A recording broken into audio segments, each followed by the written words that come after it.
Hello guys, this is your kitchen story. இப்போ நம்ம செய்ய போகிறது எக் பாஸ்தா. அதுக்கு நம்ம மில்லட் பாஸ்தா எடுத்து ஒரு ஆளுக்கு செய்கிற மாதிரி பாயில் பண்ணிக்கணும்.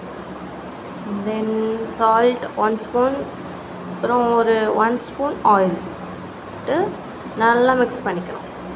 மிக்ஸ் பண்ணிவிட்டு நல்லா வேக வச்சுட்டு அதை ஃபேன் காற்றுல ஆற வச்சோன்னா அப்புறம் ஒரு கடாய் எடுத்து அதில் 3 பச்சை மிளகா, காஞ்ச மிளகா, 2 பச்சை மிளகா, அதுக்கப்புறம் 2 தக்காளி ஆஃபாக வெட்டி அதை நல்லா ஃப்ரை வதக்கிக்கணும்.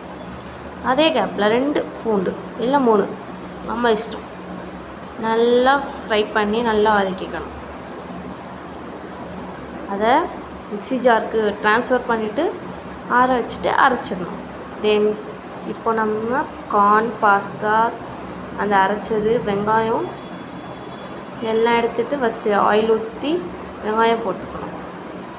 நல்லா வெங்காயத்தை ஃப்ரை பண்ணணும். அப்புறம் கார்ன்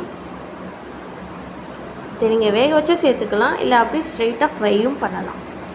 நல்லா ஃப்ரை பண்ணிவிட்டு அப்புறம் அரைச்சவங்க தக்காளி பேஸ்ட் அதை நம்ம கொட்டிட்டு நல்லா வதக்கணும். இதுக்கும் ஆயில் பிரிஞ்சு வர அளவுக்கு நம்ம வதக்கிட்டு ஆஃப் லெமன் இல்லைன்னா 1/4 லெமன், ஆஃபில் பாதி போட்டுட்டு அப்புறம் அந்த பாஸ்தாலேயே மசாலா பேக்கெட் இருந்துச்சு, அது கொஞ்சம் போட்டுக்கணும். நல்லா ஃப்ரை பண்ணணும். தென் தேவையான அளவுக்கு சால்ட் போட்டுட்டு, உங்களுக்கு வேணும்னா அந்த மாதிரி ஸ்பைசஸ் மசாலா எது வேணாலும் போட்டுக்கலாம். அது வந்து ஆப்ஷனல் தான், நம்ம இஷ்டம். நல்லா ஃப்ரை பண்ணணும். ஃப்ரை பண்ணிவிட்டு தேவையான அளவுக்கு தண்ணி, 1 டம்ளர் தண்ணி ஊற்றினா போதும்.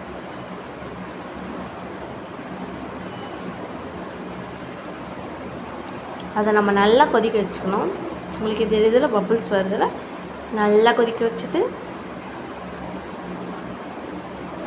பாயில் பண்ணணும். எக் அதுலேயே போட்டு நான் 2 எக் பாயில் பண்ணுறேன்.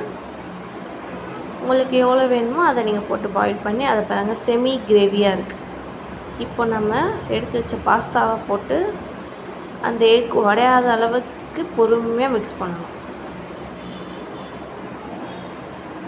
நல்லா மிக்ஸ் பண்ணிவிட்டு சால்ட் இருக்கான்னு பார்த்துட்டு சர்வ் பண்ணணும். அவ்வளோதான், நம்ம egg pasta ready. Thanks for வாட்சிங்.